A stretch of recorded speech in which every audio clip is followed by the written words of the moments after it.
by Wesley BrantonWesley Branton, October 30, 2017 at 10:27 p.m. One day ago. RSSYup, ads are super annoying.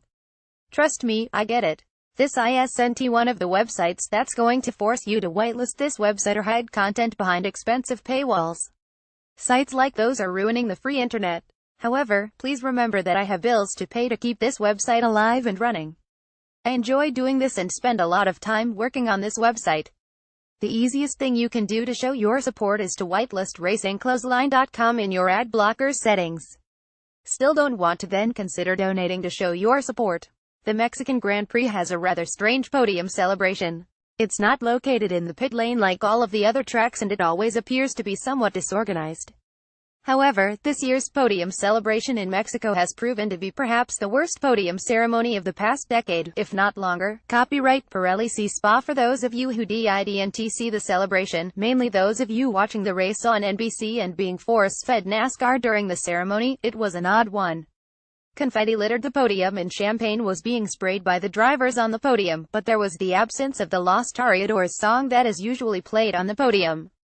That's when the podium began to rotate slowly, and the rather confused-looking drivers stepped off of the rotating platform.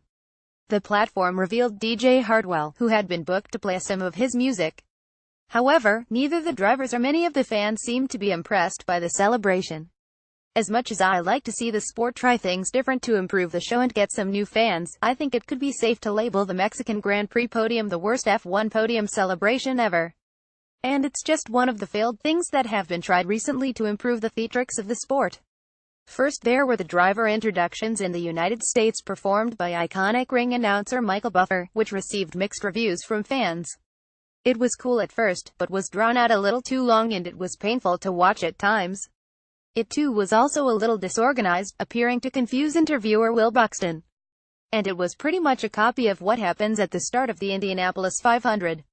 And then, that same race, there was that pointless CGI bald eagle that was spotted during the race broadcast. That was something that served no real purpose to the broadcast and was called out by some fans, complaining that the race broadcasts should not contain fake objects like that. Coming back to the Mexican Grand Prix podium, the theatrics ruined the celebration. The podium celebration was unenergetic, with not a whole lot of champagne spraying going on. There are certain things in Formula One that aren't broken and don't need to be fixed. Nothing is really wrong theatrically with Formula One, so the management needs to forget about gimmicks like this and instead fix the core problems that are impacting the sport.